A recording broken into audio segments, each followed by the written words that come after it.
What's going on, you guys, and welcome to Tyrant's Legendary Guide for Halo 2. No, I'm just kidding, that's tomorrow. But you are watching another episode of the Tyrant documentaries, and something that might interest you. Now, about maybe 2 weeks ago, I posted an article on my blog entitled Bandana's Blight, and I thought I'd try to put that in video form so that I could address it to the YouTube community, who doesn't always read my blog. The article primarily addresses some of the tactics I use and how some of you may not always be okay with them. Not because you can't do them, but because you think it makes the game too easy. So I thought I would take a second to try to explain myself a little bit and explain why I use the tactics that I use in my videos. First of all, you have to understand the type of videos that I do. I don't do speedruns, I don't do Let's Play videos, and I don't do videos trying to make myself look like a badass, super elite player online. What I do, however, is make walkthrough guides that try to show you how to get through the mission using methods that I deem to be the safest and most repeatable. And I've been doing this since day one, because that's basically what a walkthrough is. It's a strategy guide. And that's what I create just for you. Now, I've been writing guides for several years, and the first major fallback I got was during the Halo Reach guide, more specifically the Nightfall mission. I'm sure most of you are familiar with the forklift glitch that was actually founded by Mythic community member Legendary Smile. Now, basically what this entails is clipping yourself through the gate towards the end of the mission, so you basically get to skip the last third of enemies that would normally spawn. You can do a similar glitch in Halo 1 and Halo Anniversary with Assault on the Control Room. If you descend the bridge early, you despawn the enemies for the rest of the mission. And then there are less obvious things like running past battles and, getting weapons early or things like that. And a lot of you think that this cheapens the experience. And so now the question is, does it? Well, first of all, I thought I'd try to explain why I used Bandana in some of the Halo missions. Now, unlike the glitches that are used in Assault on the Control Room and Halo Reach, Bandana is a tool that 343 Industries actually gives you to use in-game. It is available to every player who's purchased the game. It doesn't take away from any achievements. It doesn't keep you from getting your legendary badge on the screen. It's there for you to use to make the game more enjoyable and more interesting.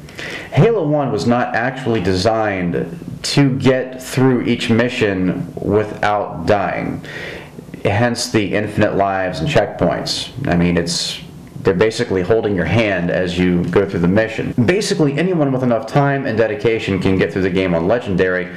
My guides just help you do it a little bit easier. Now, most of the missions don't even require Bandana. There's plenty of ammunition, there's plenty of balance, but other missions, kind of like my ex-girlfriend, cheat on you a little bit. So what that basically means is, and this is primarily pertaining to the Flood missions, you'll be put in situations of overwhelming odds that aren't always going to turn out the same way every time. For example, you have a dozen waves of Flood that spawn seemingly out of nowhere, in front of you and behind you, with shotguns, rocket launchers, pistols, and you have two options, basically to either stand your ground and waste all your ammo so you're screwed for the next fight, or test your luck and try to skip it, which I wouldn't recommend for a walkthrough. Bandana helps you level the playing field a little bit. It helps you even the odds, so that in the event that you want to make it a little bit easier on yourself or do a no deaths run, you can more or less make it so that it's not so unfair. The best examples for this are 2 betrayals,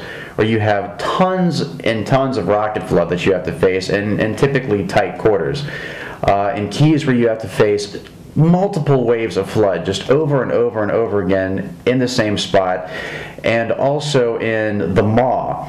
It's pretty much the same deal. Now, obviously, if you don't care about deaths, then you probably don't even need Bandana, but if you want to get through it quicker, Bandana definitely helps. And as a matter of fact, the Boom Skull makes the engine room in the Maw a lot easier as well, because you don't have to open up the panels.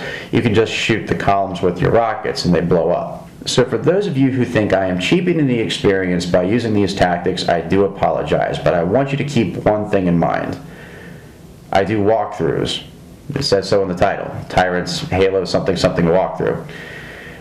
And if you want to create a greater challenge for yourself, might I recommend not watching videos displaying how other people get through the mission. You will have a far more challenging aspect if you simply do it on your own without any help from any visuals. I, on the other hand, am going to continue producing guides that show players how to get through the missions in what I deem to be the safest and most repeatable methods. So if you get stuck, you know where to go. My walkthroughs will always be there for you.